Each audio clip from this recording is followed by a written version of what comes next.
1950s and early 60s, the Cold War between the Soviet Union and the United States took an ominous turn, which shocked the American people. A group of us actually climbed to the top railings of the test stands and watched Sputnik go over as a white dot going across the sky like a meteor. And of course, all it was doing was going beep, beep, beep, beep. But hey, they put it up there, you know. The new strategic high ground was space. And the Russians continued to chalk up an impressive list of firsts. They had launched the first man, Yuri Gagarin. They had launched the first lady, and they were really in all areas way ahead of us. So we said, we better get cracking. In May 1961, President Kennedy galvanized the American people with an audacious challenge: to reach for the moon. We choose to go to the moon in this decade and do the other things, not because they are easy, but because they are hard.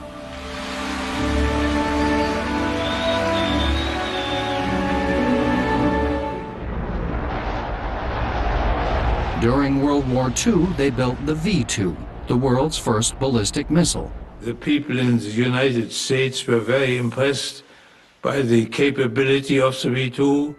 With the Russians leading the space race and America desperate to catch up, von Braun saw an opportunity to fulfill his lifelong dream. But Brown was always thinking in the back of his head, we're going to the moon. That's what he wanted to do. And it infused everybody. We all wanted to go to the moon. All you had to do was talk to him 5 minutes and you were ready to go. He was very charismatic. And that, of course, was what eventually led President Kennedy to announce a trip to the moon. I'm sure he had been influenced by Werner von Braun. First on the pad was the Saturn I, almost 200 feet tall and with a thrust of 1.5 million pounds.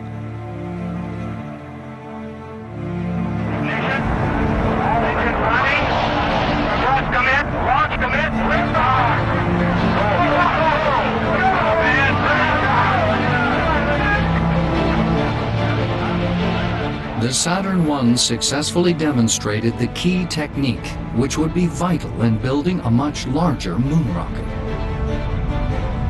This was the concept of staging, in effect stacking multiple rockets one on top of the other. If you tried to go to orbit with all one stage, the amount of fuel and the size of the engines required would have to push the entire weight of that first stage to that full velocity. They learned that through analysis that the best way to do it was to get to orbit using multiple stages. So the first stage would give you a certain amount of what they call delta V, change in velocity from 0 to a certain speed, and then you would drop off that whole stage, all of its tanks, all of its engines, and all the weight associated with it, so the second stage had much less mass to push. But to go beyond Earth's orbit would require more than 2 stages. And when you do the calculations, the most efficient way to build a moon rocket, one to get to the moon, turned out to be a 3-stage vehicle. On paper, the 3-stage concept looked like this. Stage 1 would have a cluster of 5 engines, the likes of which had never been built before, called the F1. On liftoff, each one would need to burn almost 3 tons of fuel a second, just to lift the enormous rocket off the pad.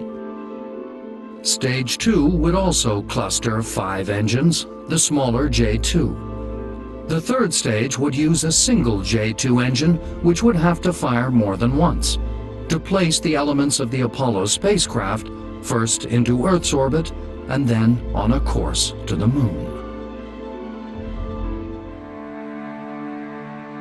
On paper, the Saturn V was capable of taking men to the moon. But could drawings be successfully turned into reality? The first stage of the giant rocket would be the largest. It needed to provide the initial thrust to lift the vehicle off the pad to a height of around 35 miles. The cluster of F1 engines designed to do this would require a huge leap forward in technology. Although they'd only burn for 2.5 minutes, the pipes and valves would have to withstand immense pressures and temperatures. If successful, it would be the largest liquid-fueled engine ever flown. Von Braun turned to a young engineer called Sonny Morea. He gave me the responsibility for a $1 billion program. $1 billion in those dollars, not today's dollars. And he picked on this young guy who was 28 years old, didn't have very much experience, and gave me the challenge of being the manager of that program. Building such a large rocket engine would also require a test facility on a similar scale. When you fired the first stage engines of the Saturn V, you developed 7.5 million pounds of thrust. That's tremendous kinetic energy coming out of those exhausts. And of course, you couldn't let it project the exhaust directly in the ground because pretty soon your test stand would fall over.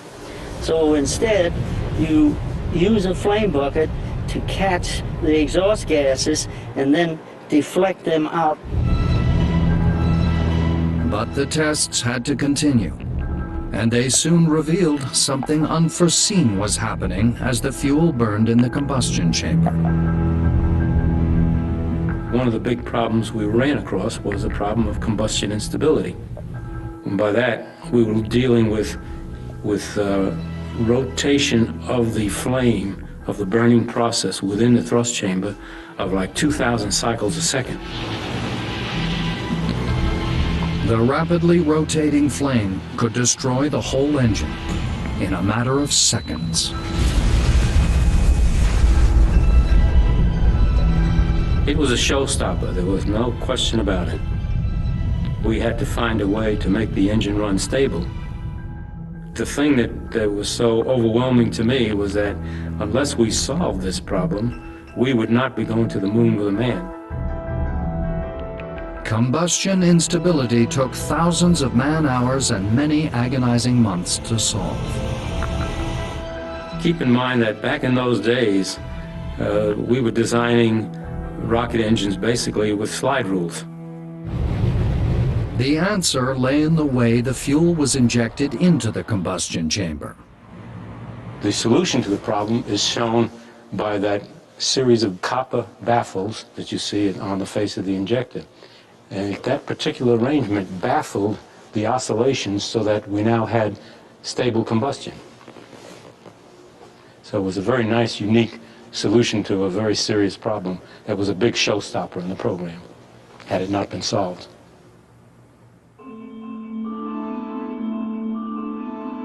With the construction of the first stage well underway, the building of the second fell to the engineers at North American Aviation in California. Stage 2 was a technical challenge of the first order.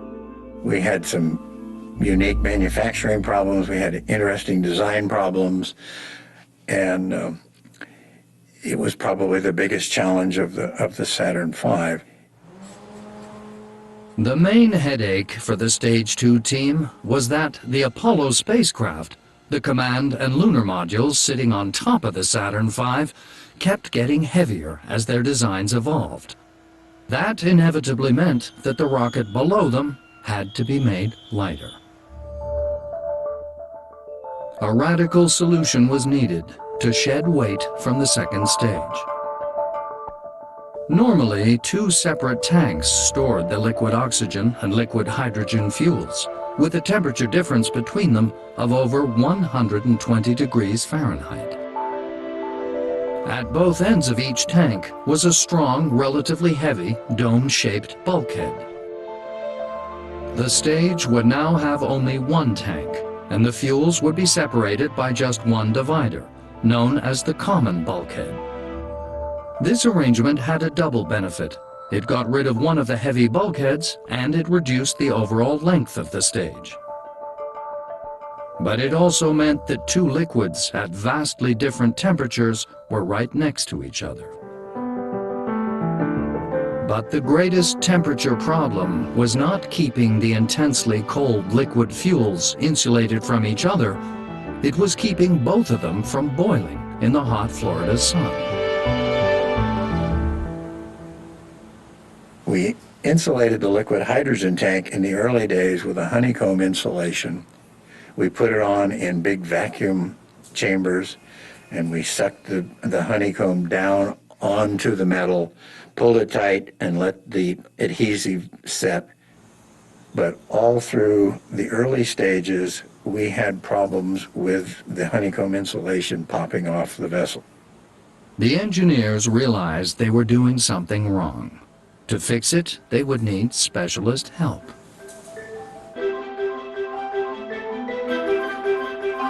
We were manufacturing the vehicle at Seal Beach in Southern California. And Seal Beach is a big surfing town. And we found that the surfers had been using honeycomb insulation to make their surfboards, and they were very skilled at using it. And we finally started hiring the surfers, and they did a great job with it. The Saturn V's third stage was also under construction in California, at the Douglas Aircraft Company. As with every part of the Saturn's hardware, testing was critical in ironing out the problems which had been overlooked. We were preparing to test the third stage at our facility, and I was the director of test operations. I was responsible for all testing. I was sitting at my table in the control room, monitoring all the other events that were going on and watching for any problems and following the countdown.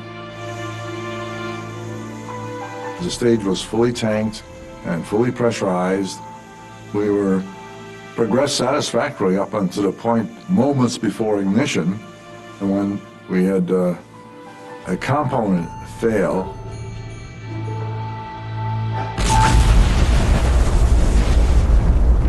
It was not hard to tell something was wrong. The whole blockhouse shook, everything rattled, and the screens all went white, and so we knew there was a major calamity. Once the fire was out, the team began a painstaking investigation. Attention soon focused on a metal sphere which had held pressurized helium. In the process of going around and looking in the test stand, we noticed that one of the spheres, we could only find a half of it. And that was an important clue as to what had caused the explosion. So that's when we zeroed in on the conclusion that the sphere came apart. So then we did a series of tests and found that the wrong material had been used to weld the spheres together, and found that under pressure it would come apart.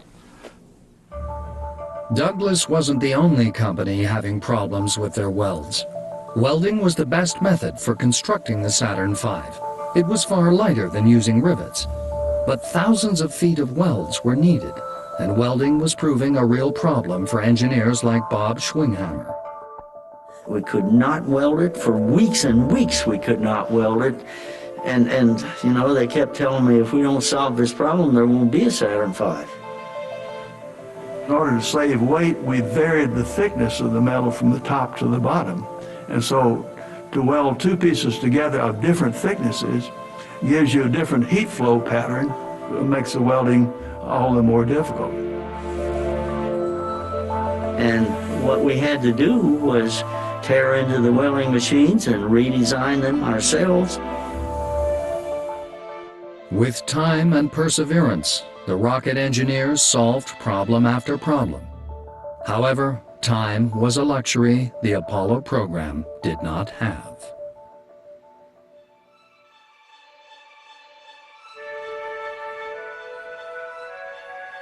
November 9th, 1967.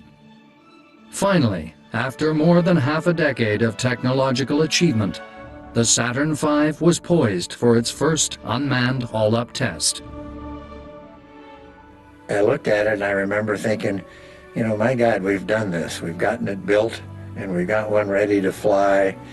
It's probably got 1 million pieces in it, and they all got to work at the same time. oxygen tank in the second stage now pressurizing. T-minus 50 seconds and counting. We have transferred to internal power. The transfer is satisfactory. 15, 14, 13, 12, 11, 10, 9. Ignition sequence starts. 5, 4. We have ignition. All engines are running. We have liftoff. We have liftoff at 7 a.m. Eastern Standard Time. The tower has been cleared. The tower has been cleared.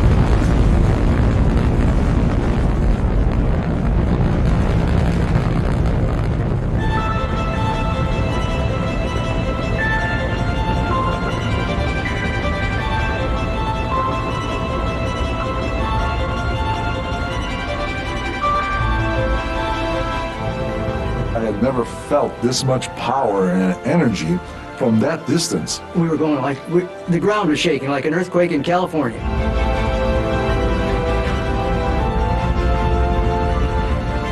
It was the dawn of a new era in spaceflight. With 5 engines guzzling 15 tons of fuel a second to generate 160 million horsepower, the 6.1 million pound Saturn rocket soared skyward. After the success of Apollo 4, the Saturn V's second all-up test, Apollo 6, was set for 5 months later, in April 1968. The men who had built her felt confident.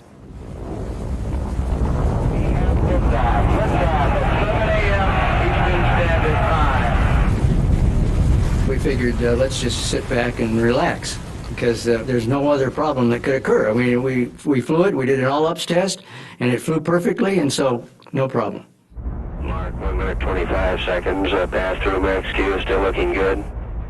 As Apollo 6 lifted off the pad, the mission looked like it was going to be another textbook performance. Intermittent at this time, standing by.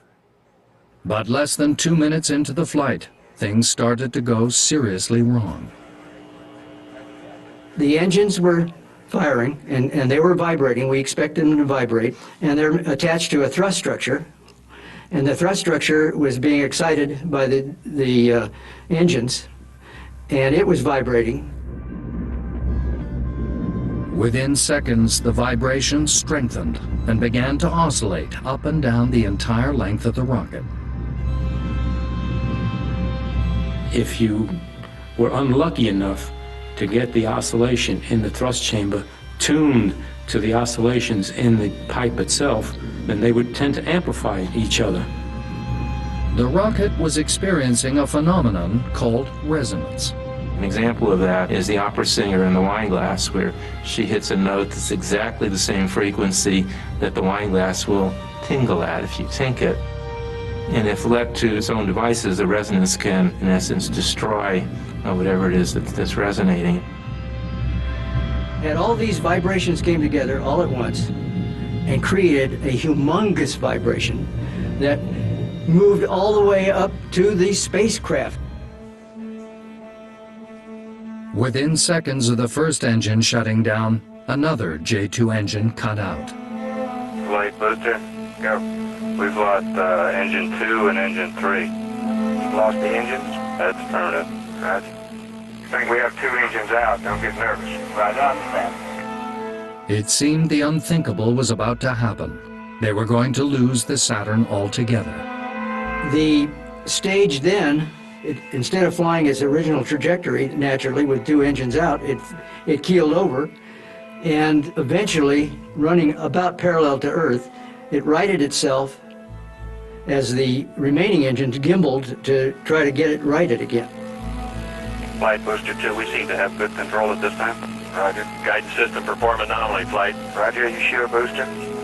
It was a close call, but Apollo 6 managed to limp into orbit. Roger. The resonance effect proved relatively easy to fix. What we did was, in the subsequent stages, we put what we call an accumulator in there, which is nothing more than a shock absorber, like you have in your car. So we put the accumulator in there, which is a pressure vessel, and solved that problem. But what about the second stage? Why had two engines suddenly failed? Sifting through the data, the fault was narrowed down to a small flexible pipe which fed fuel to the augmented spark igniter. The spark igniter was a crucial part of the Saturn V engines. Like a spark plug, it ignited fuel from the flexible pipe, which in turn lit the main engine. During the flight of Apollo 6, the pipe feeding fuel to the spark igniter had ruptured. Without an ignition source, the J2 engine began to splutter and then shut down altogether. It was a failure the engineers had never seen before, despite all their tests. When you tested it on the ground, ice would form because the hydrogen was so cold, and freeze and make the line actually be a stiff line. But as one flies into space, and eventually there is no moisture, and therefore there's no ice to form and nothing to dampen the vibration of the spark igniter.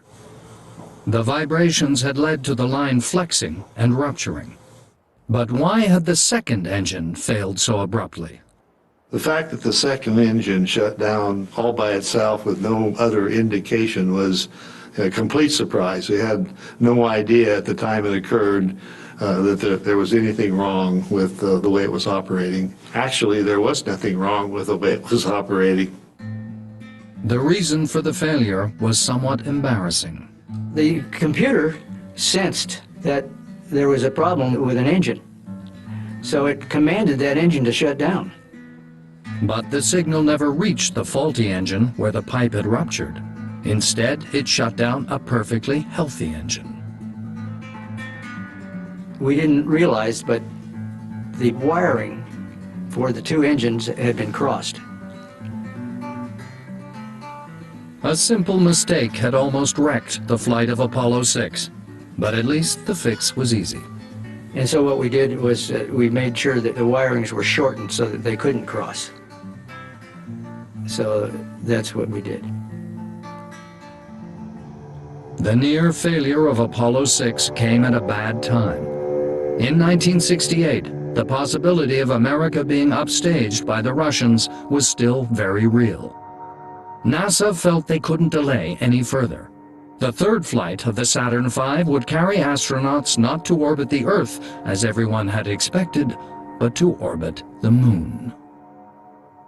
Despite the near loss of Apollo 6, NASA was pushing ahead with Apollo 8, the third flight of the Saturn V and the first to carry a crew. Well, Apollo 8 launch was a bold move again because there's always a possibility of another problem occurring. But NASA felt that they were ready for it. We felt we were ready for it. So I believe it was a step that had to be taken if we were going to get to the moon. With the years of toil and testing behind them, it was time for the engineers to place their vehicle in the hands of the astronauts. Frank Borman, along with Bill Anders and Jim Lovell, were the crew selected for the flight of Apollo 8. For the engineers, now came the realization that human lives were at stake, and for some, it was an uncomfortable prospect. When we got right up to the point of launching astronauts, then all the fears and worries really came into existence. You realize that there were 3 lives that were depending on whether you and your team did their work properly and understood what they were doing.